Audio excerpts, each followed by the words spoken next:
రేపు మన నాయకుడు జగన్మోహన్ రెడ్డి గారు మన పల్నాడు జిల్లా సత్తెనపల్లి నియోజకవర్గానికి రెంటపాల గ్రామానికి ఈ రెడ్ బుక్ రాజ్యాంగానికి ఈ రెడ్ బుక్ పాలనకి పోలీసుల వేధింపులకు తట్టుకోలేక ఒక 38 సంవత్సరాల వయసున్నటువంటి నాగమల్లేశ్వరరావు అనేటువంటి యువకుడు పోలీసులు వేధింపులు తట్టుకోలేక ఆత్మహత్య చేసుకుని అది గత ఏడాది జరిగినటువంటి ఇన్సిడెంట్. మరి సంవత్సరం అయింది. ఆ కుటుంబము ఉన్నటువంటి బాధని వాళ్ళ యొక్క భావాన్ని జగన్మోహన్ రెడ్డి గారికి వినిపించి వారు గుర్తుగా ఆ అబ్బాయి గుర్తుగా ఆ గ్రామంలో ఒక విగ్రహాన్ని ఏర్పాటు చేసుకుని దానికోసము దాన్ని జగన్మోహన్ రెడ్డి గారిని ఆ కుటుంబ సభ్యులు కలిసి మరి ఈ నేపథ్యంలో జగన్మోహన్ రెడ్డి గారు రెంటపాలకు వచ్చి ఆ కుటుంబానికి భరోసాగా అండగా ఉంటూ మరి ఆ విగ్రహావిష్కరణ చేయడానికి జగన్మోహన్ రెడ్డి గారు రానున్నారు. ఇప్పుడు ఇక్కడ జరుగుతున్నటువంటి పరిస్థితులు గాని ఇక్కడ ఉన్నటువంటి జిల్లాలో అందరికీ కూడా తెలుసు. ఏవో పర్మిషన్స్ పేరుతో ఇంకేవో అడ్డంకులు సృష్టించి జగన్మోహన్ రెడ్డి గారి కార్యక్రమాన్ని అడ్డుకోవాలని అనేక ఆంక్షలు విధించి వచ్చే పబ్లిక్ ని కన్ఫ్యూజ్ చేయాలని రీసెంట్ టైమ్స్ లో పొదిల్లో జగన్మోహన్ రెడ్డి గారికి చాలా పెద్ద ఎత్తున కూడా ప్రజాదరణ లభించింది. చాలా పెద్ద ఎత్తున కూడా వైఎస్ఆర్ కాంగ్రెస్ పార్టీకి రాష్ట్రంలో మద్దతు దొరుకుతుంది. ప్రజలందరూ కూడా ఈ కూటమి ప్రభుత్వం వచ్చినాక ఈ కూటమి ప్రభుత్వం యొక్క అరాచకాలు అవన్నీ కూడా ఆ బాధతో ఇవాళ జరుగుతున్నటువంటి మోసాలు ఇవన్నీ చెప్పుకునేందుకు, అలాగే జగన్మోహన్ రెడ్డి గారు అయితే మనకు ఏ విధంగా ప్రశాంతంగా ఉండేవాళ్ళమో మరి ఈ రోజున ఈ కూటమి వచ్చిన తర్వాత ఈ అరాచకాలు తట్టుకోలేక అందరూ కూడా రోడ్డెక్కి జగన్మోహన్ రెడ్డి గారు వస్తుంటే ఈ రోజు మద్దతు తెలుపుతున్నటువంటి పరిస్థితి మనం చూస్తా ఉన్నాం రాష్ట్రంలో. మరి ఇలాంటి పరిస్థితుల్లో ప్రజలు స్వచ్ఛందంగా న్యాచురల్ గా జగన్మోహన్ రెడ్డి గారు లాంటి ఒక మంచి చరిష్మా ఉన్నటువంటి నాయకుడు జగన్మోహన్ రెడ్డి గారు అంటేనే జనం.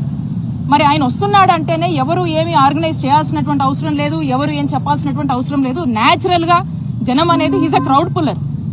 మరి వారు వస్తూ ఉండగా ఇంతమంది అంతమంది అని చెప్పి రోజు పోలీసులు రకరకాల ఆంక్షలు విధించి అట్లా చేయాలి, ప్రోగ్రాం 100 మందితోనే చేయాలి ఇట్లా అని చెప్పి అనేక మాటలు చెప్పి ఈ ప్రోగ్రాం పట్ల ఒక అభద్రతని ప్రజల్లోకి పంపించి ప్రజల్ని కన్ఫ్యూజ్ చేసి దీన్ని ఒక రకంగా ఫెయిల్ చేయాలనేటువంటి ఒక ఉద్దేశంతో పోలీసులు వేస్తున్నటువంటి అడుగుల గురించి మనం చూస్తా ఉన్నాం. కాబట్టి మేమందరం కూడా ఈరోజు వచ్చి ఎస్పీ గారిని కలిసి ఏ విధంగా ప్రోగ్రాం కండక్ట్ చేయబోతున్నాం, అసలు ఏంటి ఈ ఒక ఇష్యూ ఈ కాజ్ మీద వస్తున్నారు. ఇదేదో వేడుక కాదు, ఇదేదో ఇంకొక ఇష్యూ మీద ఏదో ధర్నానో ఇంకోటి కాదు. కేవలం ఆ ఫ్యామిలీకి ఒక భరోసాని, ఆ ఫ్యామిలీ గోత్రు అవుతున్నటువంటి ఒక బాధకి భరోసానిస్తూ వారి ఇంటికి జగన్మోహన్ రెడ్డి గారు విచ్చేస్తున్నారు. దీనికి కూడా ఈ షెడ్యూల్ ఏంటి, అదేంటి, ఇదేంటి అని చెప్పి 100 కారణాలు చెప్పి కన్ఫ్యూజ్ చేస్తూ ఇబ్బందులకు గురి చేస్తా ఉన్నారు. మేము ఒక్కటే స్పష్టం చేస్తా ఉన్నాము, జగన్మోహన్ రెడ్డి గారు మీరు ఎన్ని ఆంక్షలు విధించినా, మీరు ఎన్ని ఆటంకాలు కలిగించినా రేపు ఆ కుటుంబాన్ని పరామర్శిస్తున్నారు, వారికి అండగా నిలబడిపోతున్నారు. రేపు రెంటపాలకు ఖచ్చితంగా వస్తున్నారు. రేపు ప్రోగ్రాం ఖాయమని చెప్పి మరొకసారి ఇక్కడ ఉన్నటువంటి జిల్లా ప్రజలకు మేము స్పష్టం చేస్తా ఉన్నాము. అలాగే ఎంత దారుణం అంటే, ఎందుకు నేను అడుగుతా ఉన్నాను పోలీసుల్ని, ఎందుకు మీకు జగన్మోహన్ రెడ్డి గారు టూర్ అంటే ఎందుకు, జగన్మోహన్ రెడ్డి గారు వస్తున్నారంటే ఎందుకు ఈ కూటమి ప్రభుత్వానికి అంత భయము, ఎందుకు ఎక్కడ లేనన్ని ఆకాంక్షలు మీరు విధిస్తున్నారు? ఏమన్నా ఎమర్జెన్సీలో ఉన్నామా? అక్కడ బార్కెట్స్, ఇక్కడ బార్కెట్స్, చుట్టూరు బార్కెట్స్, ఇన్ని పెట్టండి అన్ని పెట్టండి, అక్కడ రెస్ట్రిక్ట్ చేయండి, ఇటు నుంచి రావద్దు అటు నుంచి రావద్దు అని చెప్తా ఉన్నారు. మన రాష్ట్రం ఏమన్నా ఎమర్జెన్సీలో ఉందా అని నేను ప్రశ్నిస్తా ఉన్నాను ఈ పోలీసుల్ని. కాబట్టి ఎట్టి పరిస్థితుల్లో మీరు ఎన్ని విధించినా, మీరు ఎన్ని ఆటంకాలు కల్పించినా జగన్మోహన్ రెడ్డి గారు రావటం ఖాయమని స్పష్టం చేస్తా ఉన్నాము.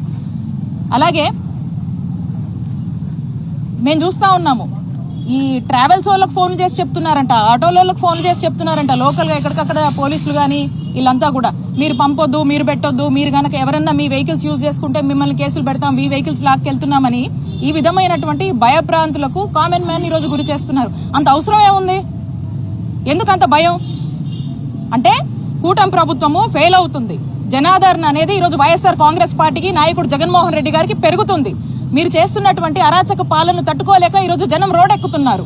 రోడ్డెక్కి వాళ్ళ యొక్క బాధల్ని వాళ్ళకు నమ్మకం ఉన్నటువంటి, వాళ్లకు న్యాయం చేస్తాడని నమ్మకం ఉన్నటువంటి ఒక నాయకుడికి చెప్పుకోవడానికి రోడెక్కుతుంటే మీరు ఇదంతా కంట్రోల్ చేయాలి, ఈ గవర్నమెంట్ ఫెయిలియర్ అనేది కూటమి ప్రభుత్వం ఫెయిల్ అవుతుందని పబ్లిక్ గ్రహిస్తున్నారు, మంచి గ్రాఫ్ వస్తుంది, వైఎస్ఆర్సీపీకి ఒక గ్రాఫ్ పెరుగుతుంది, కాబట్టి దీన్ని మొత్తం కనపడకుండా చెయ్యాలని చెప్పడానికే ఈ ఆంక్షలు విధిస్తా ఉన్నారు. ఖచ్చితంగా మేము చెప్తా ఉన్నాము, ఏదేమైనప్పటికీ రేపటి ప్రోగ్రాం జగన్మోహన్ రెడ్డి గారు వస్తున్నారు.